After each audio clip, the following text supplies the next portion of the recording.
The film opens in total, suffocating silence deep within a fractured, rain-slicked forest. A young girl, dressed roughly in boys' clothing to survive the lawless roads, stumbles out of the thicket and encounters a grizzled, weathered hermit sitting by a dying fire. His hair is long, matted, and silver. His beard is thick with dirt. It is Robin Hood, looking more like a ghost than a king of thieves. He doesn't say a word, his sunken eyes tracking her every move with a heavy, unreadable sadness.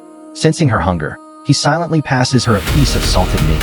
She takes it, her eyes darting nervously around the dim perimeter.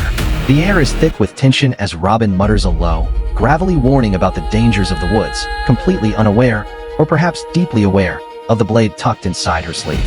Night falls like a heavy blanket, and the fire has died down to glowing embers. The girl waits until Robin's deep, rhythmic breathing echoes through the small clearing. Moving with the terrifying stealth of a trained assassin, she slips her hand into her tunic and draws a razor-sharp dagger.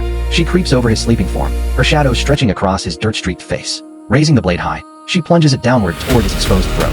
But the legend was never asleep. In a flash of pure, terrifying reflex, Robin's hand shoots up, clamping on her wrist like an iron vice. His eyes snap open, completely alert, clear, and cold. What follows is a brutal, frantic struggle in the dirt that shatters any illusion of the noble thief. There is no flashy choreography here. It is visceral and desperately messy. The girl fights with savage, unexpected fury, trying to turn the blade back into his chest, but Robin's sheer, rugged mass overpowers her. He twists her arm with a sickening pop, forcing her to drop the weapon. Blinded by the raw instinct of a man who has spent a lifetime escaping death, Robin rolls over and drives a heavy hunting knife clean into her ribs.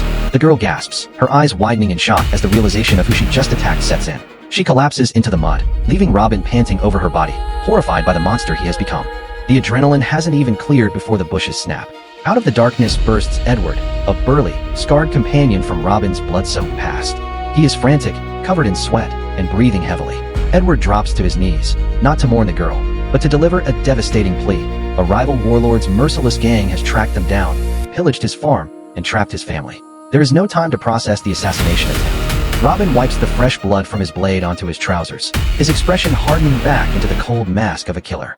He grabs his recurved bow from against a rotting log, and without a single word spoken between the two broken men, they sprint headfirst into the dark foliage.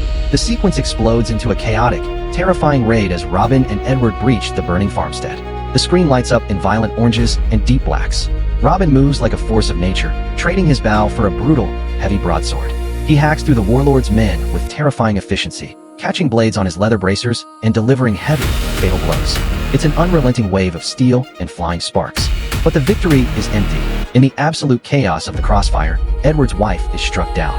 Driven by grief, Edward and an heavily bleeding Robin unleash an absolute frenzy, slaughtering the remaining mercenaries until the farm falls into a ghastly, smoldering quiet. Robin collapses against a wooden post, coughing up blood, gravely wounded from a deep gash to his side, setting up his desperate journey toward the mysterious Sister Bridget. Thank you so much for watching until the very end. Your time means the world to me, and I'm so grateful we get to share our love for movies together. If you enjoyed this review, please hit that subscribe button to join the community. See you at the next showtime.